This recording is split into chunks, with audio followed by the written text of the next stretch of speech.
मेरे मौसा जी की मोबाइल की शॉप थी। मैंने उनको कांटेक्ट किया कि मुझे ऐसे ऐसे मोबाइल रिपेयरिंग सीखनी है, तो मैं आपके पास आ जाता हूँ, मुझे रिपेयरिंग सिखा दो। तो उनके भी रिलेटिव थे, तो वे मेरे फूफा जी लगते थे, तो उन्होंने फूफा जी के पास भेज दिया। मैं फूफा जी के पास गया, वहाँ पे मैंने 1 साल हार्डवेयर की पूरी कोशिश करी, लेकिन मैं नहीं कर पाया हार्डवेयर। उसके बाद में मेरे फूफा जी ने मुझे सपोर्ट किया। उन्होंने बोला कि बेटा तुझसे ये हार्डवेयर नहीं हो पाएगा, तेरा हाथ इसमें चल ही नहीं रहा है, तो एक काम कर, तू पैसे कमा, जितना भी तुझसे सॉफ्टवेयर हो पा रहा है थोड़ा बहुत, वो तू पैसे कमा, यहाँ से मेरी दुकान पे बैठ के और दिल्ली जा और कोर्स करके आ। अच्छा, उसके बाद में मैंने धीरे धीरे सॉफ्टवेयर करना स्टार्ट किया। उसके बाद में मुझे पता चला कि ऑनलाइन भी सॉफ्टवेयर होते हैं, कि जो मोबाइल की जो शॉप लेके बैठा है बंदा, उसको हार्डवेयर करना आता है। ये सारे है ना जो करते हैं, जो मोबाइल खोलते हैं, उनसे सॉफ्टवेयर नहीं हो पाता, उनसे माउस चलाना नहीं आता आधों पे, तो वो अनलॉकिंग करके देते हैं नेटवर्क की, और हम जो मोबाइल में जो सॉफ्टवेयर की प्रॉब्लम है वो फिक्स करके देते हैं हम ऑनलाइन। तो अब आपका बिजनेस आइडिया क्या है, मतलब आप क्या कर रहे हो अभी, और क्या अभी आप वहीं अपने जो रिलेटिव है उन्हीं की शॉप पे बैठते हो या अपना कुछ कर रहे हो, क्या कर रहे हो आप? नहीं सर, उसके बाद में ना मैं जब ऑनलाइन फील्ड में आया तो उसके बाद मेरा बढ़िया ग्रो हो गया। मैं एक एक दिन में 3-3 हज़ार 4-4 हज़ार रुपये भी कमा रहा था। उसके साथ में कहाँ से, मतलब अपने रिलेटिव के वहां पे बैठ रहे थे शॉप पे या अपना इंडिपेंडेंटली कैसे कमा रहे थे? नहीं, मैं वहीं पे फूफा जी की दुकान पे ही था उस टाइम पे। हाँ। तो उसी टाइम पे मैंने ऑनलाइन का स्टार्ट कर दिया। जब मैं सीख के गया तो मैं फूफा जी की दुकान पे बैठा। उसके बाद में फूफा जी ने कहा तू एक काम कर, तू यहाँ पे टेम्पर भी लगाया कर मोबाइल में। जब अच्छा चल गया तो फिर मैंने वहाँ से भी क्विट कर दिया। उनको बोला कि टेम्पर वेम्पर छोड़ दो, अब तो बढ़िया चल गया अपना। तो अच्छी तरह उनसे मैं कहा फूफा जी आपने बहुत सपोर्ट किया, मैं अपना कर रहा हूँ कुछ। तो फिर मैं घर पे आके बैठ गया। घर पे आके बैठा, लैपटॉप मेरा खुद का भी नहीं था, चाचा जी का लैपटॉप था, उनसे स्टार्ट करा, ऑनलाइन काम करता रहा। आज की डेट में धीरे धीरे करके 5 साल 6 साल होने को आए हैं। मेरे करीब 1500 से ज़्यादा मैं मोबाइल की शॉप कवर कर चुका हूँ, पूरे ऑल ओवर वर्ल्ड की। मतलब आप एग्जैक्टली क्या करते हो? उन मोबाइल शॉप्स को आप बताते हो कि इस तरह से मोबाइल के सॉफ्टवेयर में जो इश्यूज आएंगे वो मैं फिक्स कर सकता हूँ। हाँ, और उनके पास जो कस्टमर्स आते हैं उनका आप जो भी काम है वो रिमोटली करते हो अपने घर से बैठ करके। रिमोटली करता हूँ। और अभी आप अपने घर से ही ऑपरेट कर रहे हो? अभी बस 2 महीने पहले ही एक ऑफिस लिया है, अभी उससे कर रहा हूँ। वो कहाँ पे लिया है? वो बड़ौत में लिया है। जहाँ के आप रहने वाले हो वहीं पे? हाँ, वो मेरे घर से 7 किलोमीटर दूर पड़ता है वो। ऑफिस क्यों लिया है? वहाँ पे आप अकेले हो या आपकी पूरी टीम है? वो सर इसलिए लिया है क्योंकि अब मैं ना एक नई चीज़ भी स्टार्ट कर रहा हूँ। मेरा जितना भी काम है मेरा B2B है, मैं बिजनेस टू बिजनेस काम कर रहा हूँ। तो मेरा क्या है, मैं सोच रहा था कि मैं इसमें भी कुछ ऐड करूँ। फिर अब मैंने डाटा केवल मैन्युफैक्चरिंग की फैक्ट्री लगाई है अभी, तो वो वहीं पे ऑफिस के पीछे चलती है, मैं आगे सॉफ्टवेयर का काम करता हूँ। थोड़ा सा एक्सप्लेन करो उसमें क्या करते हो आप? उसमें डाटा केबल बनाते हैं हम, डाटा केबल मैन्युफैक्चरिंग करते हैं। रॉ मटेरियल लेके जाता हूँ दिल्ली से, वहाँ पे डाटा केबल बनाता हूँ और फिर वो सप्लाई करने का भी काम स्टार्ट हुआ नहीं, अभी मैन्युफैक्चरिंग हो रही है। कॉस्ट कितनी आती है, मतलब जैसे अगर मार्केट में वो बिकती है मान लो 150-200 रुपए की, तो आपकी कॉस्ट कम आती है कंपैरेटिवली? बहुत ज़्यादा सर।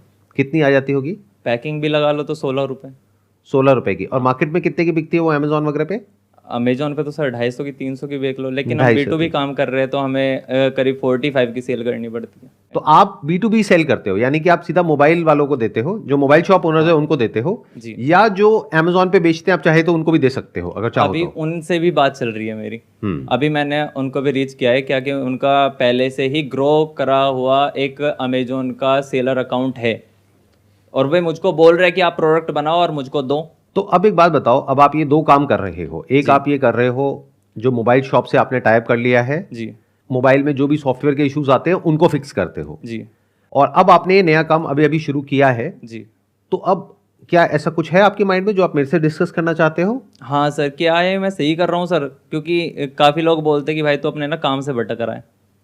आप सॉफ्टवेयर करते हो, आपका काम बढ़िया चल रहा है, और आप अभी डाटा केवल मैन्युफैक्चरिंग में बढ़ रहे हो। और मैं इसलिए बढ़ रहा हूँ सर क्योंकि वो B2B काम है, वो भी मैं साथ में कर सकता हूँ। उसमें 1-2 लड़का और साथ में लगा के कि आप डाटा केवल मैन्युफैक्चरिंग करो और पैकिंग करो, सेलिंग का काम मेरा है, क्योंकि मेरा B2B नेटवर्क ऑलरेडी बहुत अच्छा है सर। क्या इसमें मैन्युफैक्चरिंग में ज्यादा इन्वेस्टमेंट हुई है आपकी? सर इतना नहीं हुआ, इतना नहीं हुआ ना? और मैंने जानबूझ के लगाया भी नहीं, इसीलिए कि मैं स्टार्टिंग कर रहा हूँ, और मैं लगाने वाला भी था ज़्यादा।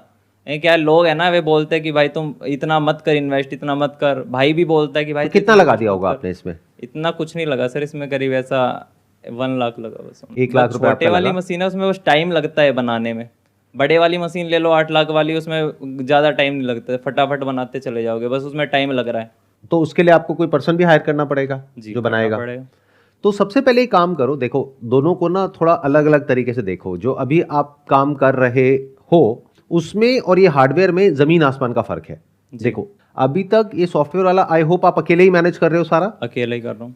और महीने का कितना कमा लेते हो यहाँ से? 70-80 हज़ार रुपए। आप घर पे बैठ करके अपने लैपटॉप से भी काम कर सकते हो और आपको सिर्फ एक इंटरनेट कनेक्शन चाहिए, तो आपकी कॉस्ट है भी तो मैक्सिमम 5,000 रुपए महीना। हाँ, ये है। अब ये हार्डवेयर वाले बिजनेस में जिसमें आप घुस रहे हो, इसमें कुछ चीजें आपको याद रखनी होंगी और समझनी होंगी। ये बिजनेस देखने में दूर से जितना अच्छा लग रहा है, अंदर से उतना ही रिस्की है। क्यों? उसके पीछे क्या वजह है? अभी जो आप सॉफ्टवेयर का कर रहे हो, उसमें अगर कोई मोबाइल शॉप ओनर है, वो डिफॉल्ट भी कर जाता है, तो आपका कुछ गया नहीं। उसने एक दो मोबाइल आपसे रिपेयर कराए और आपको समझ आ गया चोर है, उस पर आपने काटा मार दिया। जी सर, ये तो अभी आप कह रहे हो आपका नेटवर्क है 1500 शॉप्स का, राइट? जी सर। इसमें से इंडिया में कितनी और इंडिया के बाहर कितनी है? इंडिया के बाहर तो सर 50 करीब होगी बस। अच्छा, ठीक है, तो मेनली इंडिया में ही है। सर इससे ज़्यादा मैं बढ़ा सकता हूँ, लेकिन इससे ज़्यादा मैं अकेला कवर नहीं कर पाऊंगा और मैं किसी पर ट्रस्ट नहीं कर पाता इतनी जल्दी, तो मैं इसलिए किसी को हायर भी नहीं कर रहा हूँ। आपको डर ये है कि अगर किसी को आपने हायर किया और उसको पता लग गया कि ये वाले लोग हैं जी। वो उनको डायरेक्टली अप्रोच कर लेगा जी, एक्चुअली, और वो अपना काम शुरू कर लेगा। जी, एक्चुअली इसमें पूरे ऑल ओवर इंडिया में करीब 2 लाख सॉफ्टवेयर इंजीनियर बैठे हैं मेरी लाइन के, लेकिन उसको इस वाली लाइन का नहीं मालूम। और इसको मालूम है तो वो इतना बड़ा नेटवर्क बनाने में उसको टाइम लगता है। मैंने बचपन से ये स्टार्ट कर रखा है। मैं करीब 16 साल का था। अभी आपकी एज कितनी है? मैं 23। देखो, अब आराम से समझते हैं स्टेप बाय स्टेप। ये जो सॉफ्टवेयर वाला काम है, ये काम बहुत अच्छा है, बशर्ते कि जो क्लाइंट है उसकी डिटेल्स आप कॉन्फिडेंशियल रख सको तो आप किसी को हायर कर सकते हो। आपकी खुद की काम करने की एक लिमिट है। जी। अभी आप जो पैसा कमा रहे हो वो अपनी स्किल से कमा रहे हो, यानी जो टाइम लगाते हो उसके बेस पे आप पैसा कमाते हो। जी। अगर आप बहुत पैसा कमाना चाहते हो, अब 2 ऑप्शन है आपके पास में, या तो आप खुश हो 50-60 हज़ार रुपए महीने से, जो आपसे बात करके मुझे समझ आ रहा है आप नहीं हो, तभी आप ये हार्डवेयर वाले इसमें लाइन में एंटर कर रहे हो। तो पहले सॉफ्टवेयर वाले की बात करते हैं। इसको कैसे बढ़ाना है? इसको बढ़ाने के लिए आपको अपनी एक ऐसी टीम रखनी है जिनको पता ना हो कि ये जो ऑर्डर आ रहा है ये कहां से आ रहा है, यानी वो जो आपका नेटवर्क है उसके बारे में उनको पता नहीं होना चाहिए। अब कोई दिक्कत नहीं है, आप समझ गए मेरी बात? जी। अगर क्लाइंट रिलेशनशिप आप मेंटेन कर रहे हो, काम कोई और कर रहा है, नाम आपका है, और ना क्लाइंट को पता है कि ये कोई और कर रहा है, ना उनको पता है कि क्लाइंट कौन है, तो क्या दिक्कत है? नहीं, ये अच्छा है, अच्छा है ना? That is one. इससे बेनिफिट क्या होगा कि अभी आपने कहा कि मैं अपने नेटवर्क को और बड़ा कर सकता हूं, तो बड़ा करो, टीम रखो। अगर एक आदमी को आपने 20-25 हज़ार रुपए भी दिया और उससे 75 हज़ार का काम लिया, तो 50 हज़ार रुपए तो आपने कमा लिया ना। प्लस आपको बेनिफिट क्या हुआ? आप फ्री हो गए। हाँ, आपका टाइम बच गया। अब उस टाइम में कुछ और करो। अब क्या कर सकते हो? देखो, 2 काम करते हैं। एक है श्योर शॉट जो पक्का चलेगा, एक है जिसमें थोड़ी सी गड़बड़ होने के चांसेस है। वो श्योर शॉट क्या है? जो आप अभी तक करते आए हो पिछले 4-5 साल से, यानी ये मोबाइल में जो सॉफ्टवेयर के इश्यूज आते हैं उसको रिमोटली आप फिक्स करते हो। इस काम को आप बढ़ाओ जितना बढ़ा सकते हो।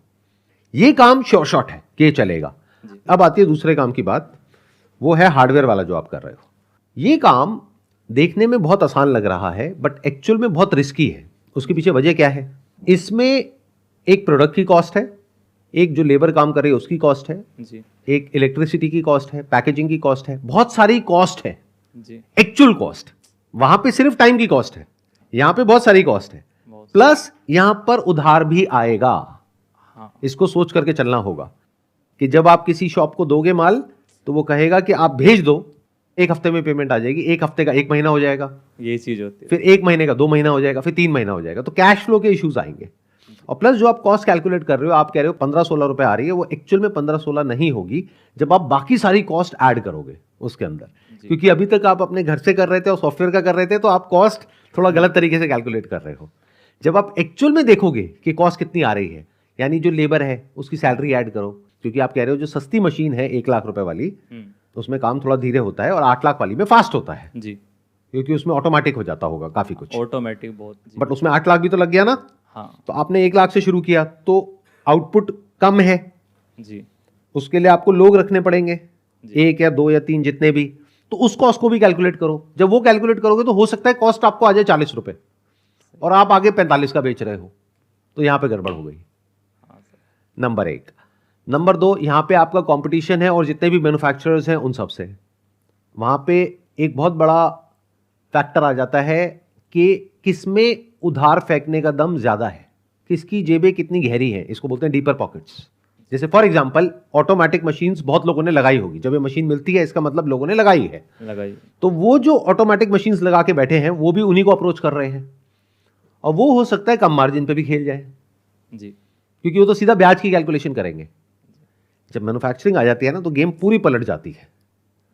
यहां पे एक इंसान ये दिमाग लगाएगा मैंने 1 करोड़ रुपए लगाया इस पूरे बिजनेस में, जिसमें उधार भी आ गया, जिसमें मशीनरी भी आ गई, लेबर भी आ गई, ये भी आ गया, वो भी आ गया। 1 करोड़ पे अगर मैं बैंक में रखता हूं तो मेरे को साल का मिलता है मान लो 7%, इस बिजनेस से मुझे मिल रहा है 20%, बहुत है।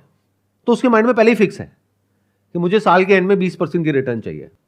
तो ये जो लोग आपको कह रहे हैं कि आपका एक काम बहुत अच्छा चल रहा है, क्यों हार्डवेयर में घुस रहे हो, वो पूरी तरह से गलत नहीं है। क्यों? क्योंकि ये जो हार्डवेयर वाली गेम है इसको समझने में आपको 1-2 साल लगेंगे अभी, लेकिन तब तक देर हो जाएगी, तब तक पता लगेगा आपको 10-20 लाख का नुकसान हो गया। अभी समझ आ जाए तो बेटर है जी, राइट, इसीलिए आया हूँ। हाँ, तो मैं ये नहीं कह रहा कि इस काम को मत करो, करो, लेकिन थोड़ा संभल करके करो, मार्जिन अच्छा रखो शुरू से ही, हर चीज को फैक्टर इन करके चलो। कुछ बैड डेट भी होगा, यानी कुछ लोग ऐसे भी होंगे जो माल ले लेंगे, पैसा नहीं देंगे, कुछ भी बहाना कर देंगे कि भैया आपके प्रोडक्ट में तो कंप्लेंट आ रही है जी, उसके बाद में पूरा का पूरा लॉट अटक गया, पूरा पैसा अटक गया तो पैसा डूबेगा।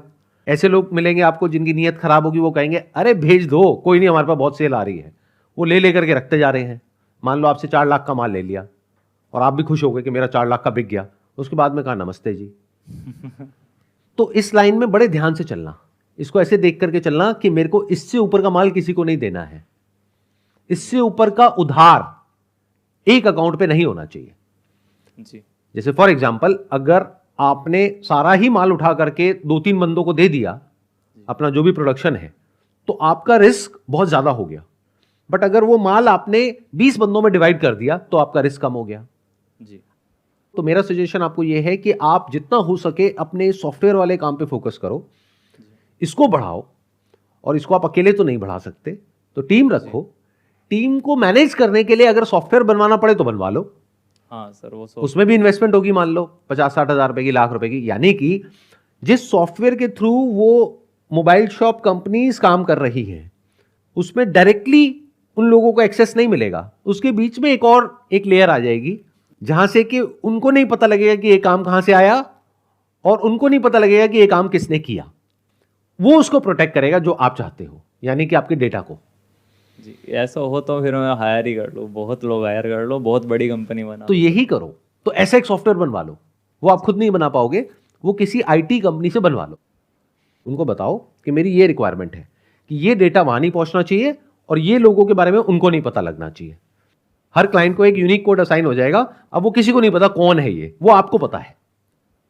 आप मास्टर एडमिन हो, आपको पता होगा, पीछे से आप देख सकते हो, बट उनको नहीं पता होगा। ये इंफॉर्मेशन अपने पास रखो और टीम को बढ़ाते चले जाओ। और ये काम बहुत बढ़िया है क्योंकि इसमें मार्जिन बहुत अच्छा है और रिस्क कुछ भी नहीं है। रिस्क कुछ भी नहीं है। और इसमें दिमाग ये लगाओ कि आप सर्विस और अच्छी कैसे दे सकते हो, क्योंकि अभी आप अकेले सारा कुछ कर रहे हो। तो आई एम अज्यूमिंग कि कई बार एकदम से वर्कलोड बढ़ता होगा तो काम डिले भी हो जाता होगा। हाँ सर, होता है ना ऐसा। अभी जैसे बाहर आया हूँ तो ये मोबाइल अब स्विच ऑफ है, अब काम रुका हुआ है। एग्जैक्टली। अगर आप बीमार पड़ गए या कहीं हॉलीडे पे चले गए या अभी यहां पे आए हुए हो, जी। जैसे ही आप डिस्कनेक्ट हुए इंटरनेट से, आपका जो काम है वो बंद हो गया, तो अब वो किसी और से काम कराएंगे। जी। उनका काम नहीं रुकने वाला क्योंकि क्लाइंट उनके सर पे बैठा है। वो कह रहा है मुझे तो अभी चाहिए, ये तो वो किसी और से कराएंगे, तो आपका एक कॉम्पिटिटर खड़ा हो गया। इसीलिए कह रहा हूं, अगर इस बिजनेस में आपको कुछ बड़ा करना है तो आपको ऐसी सर्विस देनी है जिससे कि आपकी मोनोपोली क्रिएट हो जाए। यही एक तरीका है मोनोपोली क्रिएट करने का इस बिजनेस में, और कोई तरीका नहीं है। जी सर। क्योंकि देखो बेसिकली क्या हो रहा है कि कस्टमर उनके पास आया, कस्टमर को उन्होंने बोला कि 1000 रुपए लगेंगे, आपको उन्होंने दिया 300 रुपए, 500 रुपए, आपसे काम कराया, बाकी 500 रुपए उनका। ऐसे ही होता है जी, ऐसे ही और आपको नहीं पता आगे वो कितना पैसा ले रहे हैं। बिल्कुल नहीं पता होता। तो अब इस बिजनेस में खेल क्या है, उनके पास मार्जिन तो बहुत है, उनको काम फटाफट चाहिए। हाँ, तो अगर इसको आप क्रैक कर पाओ, यानी टर्न अराउंड टाइम सबसे फास्ट दो पूरे इंडिया में या पूरे वर्ल्ड में, तो आप जीत जाओगे। वो आप तभी कर सकते हो जब आपकी टीम है, अकेले नहीं कर पाओगे। बिल्कुल नहीं कर पाऊंगा, ये मैं जानता हूँ। तो अगर आप किसी तरीके से अपनी टीम बनाओ और जो टर्न अराउंड टाइम है सिर्फ उस पर फोकस करो, बाकी सब भूल जाओ। यानी ये हार्डवेयर बिजनेस को भूल जाओ, इसको भूल जाओ, उसको भूल जाओ, सब कुछ भूल करके सारा अपना अटेंशन एक ही जगह पे लगा दो कि अगर अभी मेरा टर्न अराउंड टाइम है 1 घंटा, क्या मैं उसको 5 मिनट कर सकता हूं? क्योंकि अगर वो हो गया और मैं एक मोबाइल शॉप ओनर हूं, फिर मैं किसी और से नहीं कराऊंगा। अगर कोई और बंदा आधा घंटा ले रहा है उसी काम को करने का, आप 5 मिनट ले रहे हो, तो मैं आपसे कराऊंगा। ये बात होती है सर, हमारी फील्ड में बहुत है ये चीज़। जिसको जल्दी सर्विस मिल गई वो उसी के पास जाएगा। उस कभी कभी कस्टमर को पैसे मायने नहीं होता। अगर मैं ना 1000 का दे रहा हूँ सर्विस और कोई 1500 की दे रहा है, वो मेरे पास 1000 का करवाएगा। लेकिन अगर वो 1500 की जल्दी करके दे रहा है तो 1500 के पास ही जाएगा। तो आप दिमाग लगाओ कि जो काम में मैं ऑलरेडी एक लेवल पे पहुंच चुका हूं, उसको नेक्स्ट लेवल पे कैसे लेकर के जाऊं, और वही मैं आपको बता रहा हूं। अभी हमने क्या किया मिल करके, एक उस चीज को पकड़ लिया जो उस काम को चलाने के लिए सबसे इंपॉर्टेंट है, वो है टर्न अराउंड टाइम, यानी आप कितनी जल्दी सर्विस दे सकते हो। आई होप इस सेशन से कुछ बेनिफिट हुआ आपको। बहुत ज़्यादा सर। बताइए क्या क्लैरिटी आई? क्लैरिटी ये आई कि सर अभी डाटा केबल पे नहीं फोकस करना चाहिए, और करना भी चाहिए तो तब करना चाहिए तब आपका ये सॉफ्टवेयर का बिजनेस आप पूरा ऑटोमेटिक कर पाओ। पहले आप ऑटोमेटिक करो ये पूरा काम, कि आप एक ट्रांसपेरेंसी जो होती है कस्टमर के और आपके जो काम करने वाले बंदे हैं उनके बीच में जो ट्रांसपेरेंसी है, उसके बीच में एक कवर आप लगा लो पहले, उसके बाद में आप डाटा केबल पे फोकस करो। अभी ना करो तो अच्छा है। बिल्कुल सही है जी। Let's give big round of applause for him.